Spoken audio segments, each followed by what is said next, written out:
السلام علیکم ورحمۃ اللہ. ناظرین محترم, یہ ہمارا سیگمنٹ ہے پیارا مقرر, لیکن میں ابھی جب یہ سلوگنز وغیرہ تھے تیزاب گردی بند کرو, بھارت میں ایک فلم بنی ہے چھاپک, اور آپ اچھی فلمیں بناتے ہیں, وہاں پر ایک فلم یہ بنی ہے, اس میں دیپیکا پاڈوکون نے اس میں کردار ادا کیا. بڑا زبردست کردار ہے. کس طرح سے مسائل کا شکار کرنا پڑتا ہے, بار بار پوچھتے ہیں یہ آپ کا چہرہ یہ کس طرح سے جلا, کتنا مشکل ہوتا ہے اس عورت کے لیے. تو اس میں دیپیکا نے بہت اچھا کردار ادا کیا, اور وہ چھاپک میں میں نے پوری فلم نہیں دیکھی, لیکن مجھے دیکھی نہیں گئی, میں آپ کو سچ بات بتاؤں, میں آپ کو سچ مجھے دیکھی نہیں گئی. ایک تو ایک آپ کو پتہ ہے, ایک شروع سے خواتین کا میں ایک فلیگ ہولڈر ہوں, میں لے کے چلتا ہوں, میں ان کی عزت کرتا ہوں. مقصد یہ تھا کہ وہ اتنا ظلم اس عورت کے اوپر کیا گیا. وہ جا رہی ہے نوکری کے لیے, وہ جا رہی ہے گھر میں, وہ کسی سے بات کر رہی ہے, اس کا چہرہ پورا جل چکا ہے, اور ایک تیزاب اس میں پھینک دیا تھا. یہ کیسز آپ کے پاس آتے ہیں, یہ مجھے بتائیں, جب اسی طرح آئے ہوں گے چھاپک والے بہت سے کیسز آپ کے پاس, تو وہ اپنا جب درد بیان کرتی ہیں, کیا کہتی ہیں آپ سے مسر صاحبہ, کیا کہتی کیا ہے؟ ان کا ایک ہی سوال ہوتا ہے کہ ہمارا قصور کیا تھا. مطلب اگر ان کو آگے بڑھنا ہے اور وہ آگے ان کو بڑھنے سے روکنے کے لیے تیزاب ڈالا گیا, وہ جیسے شادی کسی سے نہیں کرنا چاہتی ہیں, یا اپنے سے بڑی عمر سے شادی نہیں کرنا چاہتی ہیں, یا جہیز کی لعنت جو ہے اس کے حوالے سے اگر دیکھیں کہ بھئی جہیز نہیں آیا اس لیے جلا دیا, بیٹیاں کیوں پیدا ہو رہی ہیں تو جلا دیا. ہر وہ چیز جہاں پر ایک عورت جو ہے وہ ایک تو مظلومیت ہے نا, بیٹیاں کیوں پیدا ہو رہی ہیں یہ اس کا تو قصور نہیں ہے. جہیز جو ہے وہ اس کو کم کیوں دیا جا رہا ہے, بھئی جب تم شادی کر رہے ہو تو کیا تمہیں پتہ نہیں کہ تم کس جگہ شادی کر رہے ہو؟ Why are you demanding something جو کہ وہ لوگ نہیں پورا کر سکتے ہیں. وہ قرضہ لیں, وہ اپنی بھینس بیچ دیں, وہ اپنے باقی گھر والوں سے رشتہ داروں سے وہ پھر قرضے میں سود دیتے ہیں. مطلب کتنا بڑا ایک اللہ تعالیٰ سے ان کی ایک الگ سے جنگ شروع ہو جاتی ہے, اور اس کے بعد پھر آپ اس کو فردر اس سے ڈیمانڈ کرتے رہتے ہیں, اور اگر وہ نہ پوری کر سکے تو آپ چھوڑ دیجئے. آپ کو طلاق, ہاں مطلب اس کے زندگی بھر کے لیے چہرہ تو نہ خراب کیوں چہرہ خراب کر دیں. اگر ایک بچی پڑھنا چاہتی ہے کیونکہ اس کا بھائی نالائق ہے, مطلب بھائی جو ہے وہ سائیکل کے پنچر لگانے پہ بہت خوش ہے, اور بہن جو ہے وہ پڑھائی کر کے آگے بڑھنا چاہ رہی ہے, تو بھائی اس کو تیزاب پھینک کے کہہ دیتا ہے اب یہ اسکول اور یونیورسٹی اور کالج جانے کے قابل نہ رہے. مطلب یہ حیوانیت اور یہ سوچ جو ہے اس کو ختم کرنا ہے. چھاپک کہتے ہیں تیزاب کا شکار ہونے والی عورت کو. جی اور ڈاکٹر صاحب ایک دفعہ ڈس فگر, ابھی ہم بات یہ کر رہے تھے کہ پلاسٹک سرجری کچھ کر لیں, جتنی ہائی ٹیک جتنی دنیا ترقی کر لے, ایک دفعہ باڈی کا کوئی بھی حصہ جل گیا نا, وہ دوبارہ ریکنسٹرکٹ نہیں ہو سکتا, ورجنٹی پہ دوبارہ نہیں آ سکتا. سب سے بڑی بات بتاؤں ڈاکٹر صاحب, اب جب بات چھڑی گئی ہے, ایک دفعہ ابھی سنیے گا غور سے, دیکھیں, ایک دفعہ ایک جگہ بہت ساری چونٹیاں جمع ہو گئی. رسول اللہ ایک غزوے میں گئے تھے, تو وہاں چونٹیاں بہت ساری جمع ہو گئیں, تو کسی صحابی نے ان چونٹیوں کو جلا دیا, ہٹ جائے. رسول اللہ غضبناک ہو گئے, غضبناک ہو کے آپ نے کہا کہ آگ کا عذاب دینا اللہ کے سوا کسی کو حق نہیں ہے, اس کا کوئی بھی شخص کسی کو جلا نہیں سکتا. جو رحمت اللہ عالمین چونٹیوں کے جلانے پہ تڑپ اٹھا ہو, چہ جائے کہ اس نے جس کو رحمت قرار دیا ہو بیٹی کو, اس پر جب کوئی تیزاب پھینکتا ہو تو سرکار کو کتنی تکلیف ہوتی ہوگی. یہ ہمیں سوچنا چاہیے کہ ہم کس سمت میں جا رہے ہیں. بہرحال مباحثے کا وقت آ گیا. مباحثہ ہمارا جو ہے وہ اس لیے ہم منعقد کرتے ہیں, یا اس لیے ہم مباحثے کا انعقاد کرتے ہیں تاکہ دلائل سے ہم اپنی بات کہہ سکیں. معاشرے میں دلیل ختم ہوتی جا رہی, اس کی وجہ یہ کہ آپ سنتے نہیں ہیں کسی کی, اور ایسے تبصرے شروع کر دیتے ہیں, ایسی باتیں شروع کر دیتے ہیں. گالی سے گفتگو کرنا تو اب ہمارا شعار بن گیا ہے, گالی سے گفتگو کرنا, دلیل نہیں دینا. دلیل دیں, دلائل آپ کے پاس ہو. بہت سارے لوگ ہوتے ہیں ان کے پاس بہت سارے دلائل ہوتے ہیں اپنی بات کہنے کے لیے, لیکن وہ گالی کے سامنے خاموش ہو جاتے ہیں کہ یہاں کیا بات کریں, بات کر ہی نہیں سکتے. اگلا جب آدمی شروع ہی گالی سے ہو رہا ہے, اس کو دلیل کیا دیں؟ دلیل دینا ہی فضول ہے. بالکل ایسا کہ اگر آپ اللہ سبحانہ وتعالیٰ کی بارگاہ میں پہنچیں اور وہاں آپ کو منظر یاد آئے کہ حضرت آدم تیار ہو رہے ہیں, ان کا خمیر تیار ہو رہا ہے, تو اللہ تعالیٰ کہتے ہیں آدم کو سجدہ کرو. تو اس وقت اتنی گھٹیا دلیل دی ابلیس نے, اتنی گھٹیا دلیل دی کہ یہ تو مٹی سے بنا ہے, میں آگ سے بنا ہوں, میں کیوں سجدہ کروں. یہ ایک طریقے سے جہالت پر مبنی بات تھی. اللہ نے جواب نہیں دیا, کہا نکل جا میری درگاہ, چلو باہر جاؤ, فارغ ہو, چلو نکلو, بھاگو. تمہیں کس بات کا کیا جواب, بھاگو. مطلب تم مجھ سے بات کر رہے ہو, تم میرے علم میں شک کر رہے ہو, تم مجھ سے بڑے عالم ہو گئے ہو. تو یہ ایسا موقع ہوتا ہے کہ جب آپ اپنے دلائل کو مضبوط کرتے ہیں. ہمارے نبی کریم صلی اللہ علیہ وسلم جوامع الکلم تھے. تو وہ میں آپ کو بڑی پیاری ایک بات بتاؤں. اب جب بات نکلی, چونکہ آج کا موضوع ایسا ہے تو میں تھوڑا اس پر آپ لوگوں کو تھوڑی ڈیفیکلٹی ہوگی موضوع پہ, لیکن میں اس کو سمجھانا بھی چاہتا ہوں. وہ یہ کہ تاکہ آپ اس کو سمجھیں. ابھی مجھے میری استاد محترم پروفیسر ناہید ابرار صاحب نے مجھے کہا ابھی کہ ڈاکٹر صاحب آپ نے سمجھانا ہے پہلے. تو میری استاد ہے, میں نے ان سے سیکھا ہے, تو میں اب آپ کو اسی طرح سمجھاؤں گا.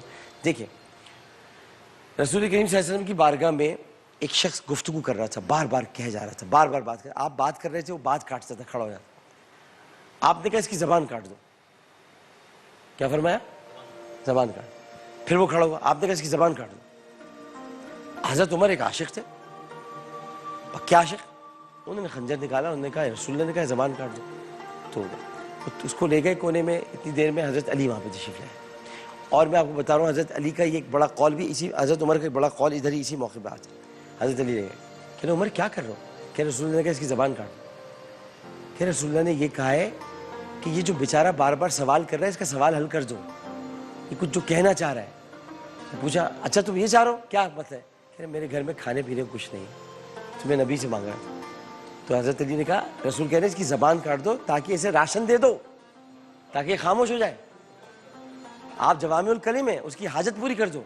جوامع الکلم آپ یہ نہیں کہیں گے سنو یہ کس کا مسئلہ سنو, یہ کیا کہہ. جوامع الکلم کا مطلب ہوتا ہے سمندر کو کوزے میں بند کر دینا, جو دنیا میں کوئی نہیں کر سکتا سوائے نبی. تو پھر حضرت عمر نے اس کو راشن دیا, لے جا کے اس کو کیا. اور پھر حضرت علی کا بازو پکڑ کے کہا اگر علی نہ ہوتا تو عمر ہلاک ہو جاتا. یہ اس دور کا قول ہے جو حضرت علی نے فرمایا. اب بالکل اس طرح آج آپ کا موضوع ہے. آپ کا موضوع ہے مجھے بھوک لگی ہے. آپ کا موضوع ہے مجھے بھوک لگی ہے. اس کو مختلف پیراؤں میں بیان کیا جا سکتا ہے. آپ میری بہنیں ہیں, آپ, لیکن جب آپ اس موضوع کو بیان کریں گی تو آپ پر یہ لازم ہے کہ آپ اس موضوع کی نزاکت کو سمجھتے ہوئے مجھے بھوک لگی ہے سے مراد آپ نے بات یہ کر دی ہے کہ مجھے کیئر کی بھوک چاہیے, مجھے توجہ کی بھوک لگی ہے, مجھے اس وقت لوگ پوچھ نہیں رہے, میں اکیلی ہوں, میں تنہا ہوں, مجھے اس کی بھوک لگی ہے. جو آپ موافقت کریں. میں پریشان ہوں, مجھے اس کی بھوک ہے. کوئی میرے آ کر دکھ اور درد کو دور کر دے, مجھے اس کی بھوک ہے. اور آپ کہیں مجھے بھوک نہیں لگی ہے, میرے ماں باپ میرے پاس موجود ہیں, میرے دیکھنے والے, میرے رکھوالے, میرا خیال کرنے والے موجود ہیں, مجھے کوئی بھوک نہیں لگی. اس کے علاوہ کسی اور بھوک کا ذکر نہیں ہے. یا پھر وہ بھوک ہے کہ بھوک تہذیب کے آداب مٹا دیتی ہے, اس سے زیادہ کچھ نہیں ہے, اور کوئی بھوک نہیں ہے. اس کو خیال کر کے گفتگو کیجیے گا. بسم اللہ. صدر علی وقار, دی ہوئی قرارداد مجھے بھوک لگی ہے. صدر علی وقار, اس قرارداد میں موجود سب سے پہلا لفظ مجھ سے مراد ہر وہ شخص ہے جو اپنے نفس سے مخاطب ہے. صدر علی وقار, دوسرا اہم لفظ بھوک, کہ جس کی شدید طلب اور اپنے نفس کی شدید طلب. کہ صدر علی وقار, مجھے بھوک لگی ہے. بھوک ایک ضرورت ہے. صدر علی وقار, مجھے بھوک لگی ہے اپنے ملک کو ترقی کی جانب لے جانے کی. مجھے بھوک لگی ہے اپنے ملک کو سنوارنے کی.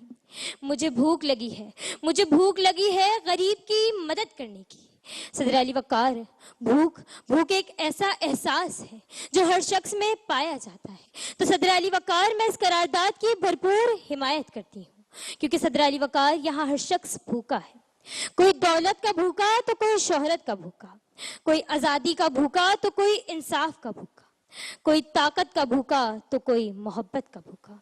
صدر علی وقار, وہ بوڑھی ماں کہ جس کی لختے جگر کا مردہ وجود لیے فلسطین کی گلیوں میں آہو بکا کرتی رہی. وہ مجبور بہن کہ جس کا واحد کفیل اس کا ایک لوتا بھائی, کہ جس کا لاشا اس کے در پہ گولیوں سے چھلنی خون میں لت پت پڑا تھا. کہ صدر علی وقار, یہ تمام لوگ ہم سے چیخ چیخ کر کہہ رہے ہیں کہ ہمیں